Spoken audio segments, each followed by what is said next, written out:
broke and then came in again. How much rehearsing has gone on, or is that just spontaneous? That's probably definitely an arrangement. So that's rehearsed. I'm sure they planned that.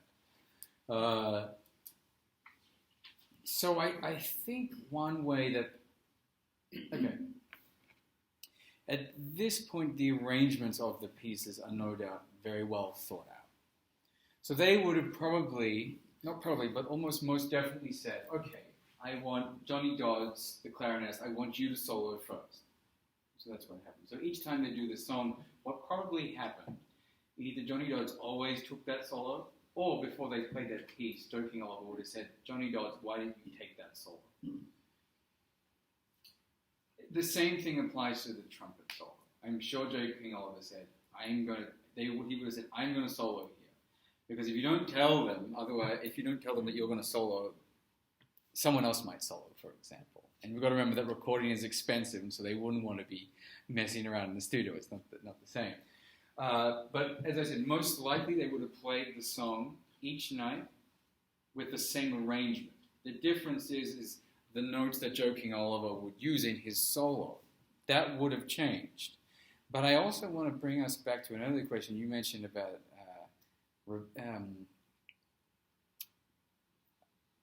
tendencies to say certain things over and over and over again. Well, I think this is a really good example, actually, because if we listen to Joe King Oliver's solo, what we'll notice is that he's emphasizing particular notes over and over and over again.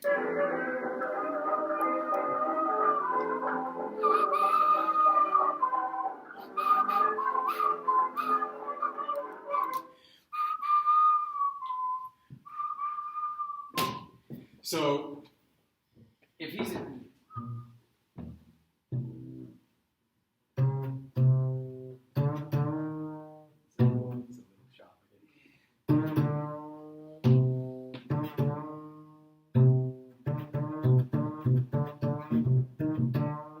using two notes, and he's starting off with a simple gesture, repeating it, and then he's varying it.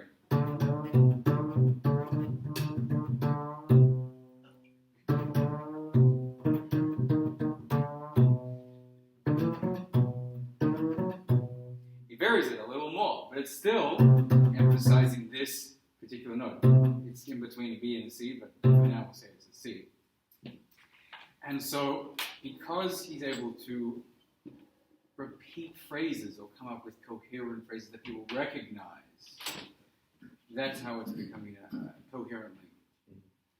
And of course, underneath, if this is a C blues in the key of C, underneath, you bet like the rhythm section is playing C.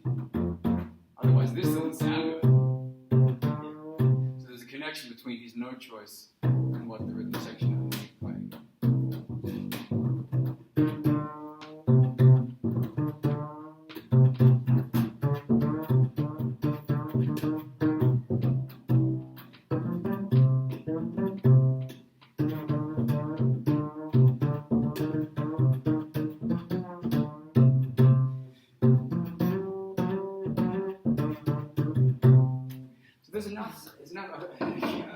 There's enough repetition for the audience or a listener to catch on, or a band to catch on, and so that's important. When people say that they're when the idea of making it up, like, yes, that is going on, but again, I'm speaking in English, and so you can understand it. If I started making gobbledygook up, and I just say random words, language doesn't become accessible, it doesn't become comprehensible. So anyway, I just thought that was very obvious in his recording. He's really choosing certain notes, and he is going back to those notes over and over and over again, so you as a listener can catch on to his phrasing, so there are things to catch on to. What's the percussion? Play that thing, or just what is the percussion? Right. The percussion at this point is really interesting. So it's not a full drum kit. It's often wood block. It might be a bass drum, a small cymbal. They'll choke that cymbal at the end. That's typically how a lot of these pieces finish. It might be a snare again, you want to be thinking about a brass band. When you see a marching band, you see the bass drum, you see the cymbals, you see snare,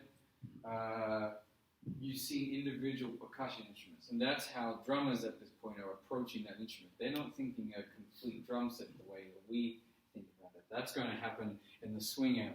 We get, say, gosh, I've had a blank. Catchy. Sorry, it's catchy. Chick Webb, for example. Right. So that's how the percussion is set up at that point. All right. So there are a number of important figures in Joking Oliver's band at this point. Johnny Dodds on clarinet, and he's going to join Louis' group later. And Lil Hardin. Lil Hardin is an incredible pianist and became Louis' wife around this point. This is 1923. And Lil Hardin, I want to go into her a little bit more just because I think her career is amazing. So we've talked about sheet music and how that was an important way for composers to make money in general, but stride pianists and ragtime pieces. And so what happened was that you would go to a piano store or a sheet music store and you would have someone play the music for you so that you can hear what it sounded like. And then if you liked the sound of the piece, you would buy the piece and take it home. And so Lil Hardin's first occupation in Chicago was the pianist who would play pieces. So people would put music in front of her and unlike Jelly Roll Morton, would actually have to sight read these pieces. And one day, this is in Chicago, one of the best well-known venues in Chicago had all kinds of traveling acts come in. And one day the piano player was sick. And the piano player knew Lil Hardin's boss and said, look, our piano player is sick. Do you know any piano players? And of course, unfortunately, it was very uncommon for women to be instrumentalists and have a career.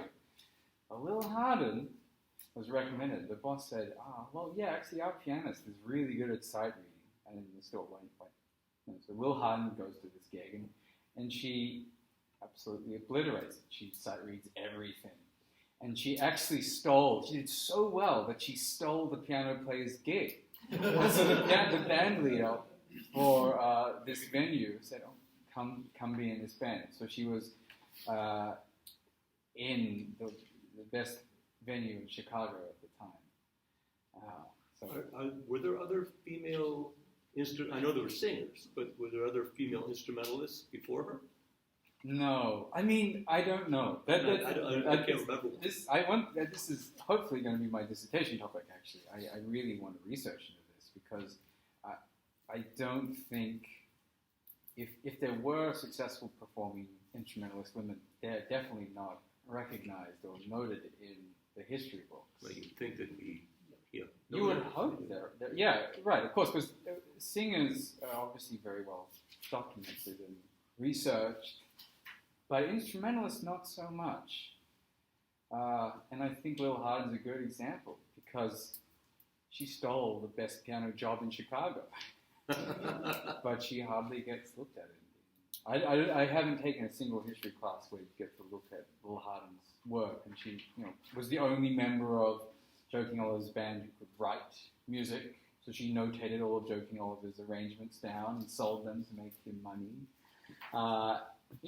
Incredible musician. All right, 5 minutes left. I'm going to try my best to finish my notes. So, Louis Armstrong marries Lil Hardin, and Lil Hardin says, I'm not going to be married to a second trumpet player. You have to go and be a soloist and become a band leader. And so so Louis quits Joking Oliver's band, and remember, Joking Oliver is Louis' mentor and inspired him to come to Chicago. So that was not an easy decision, which also shows Lil Hardin's influence. And so he moves to New York and works with Fletcher Henderson's band. And we'll come to Fletcher Henderson next week because he's one of the earliest big band arrangers and composers. He's up there with Duke Ellington at this point in time. And what's interesting is that none of Fletcher Henderson's band really knew how to improvise. And so the story is that when Louis joined Fletcher Henderson's band, he taught that band how to improvise and solo and swing. and then that would have no doubt spread off into New York.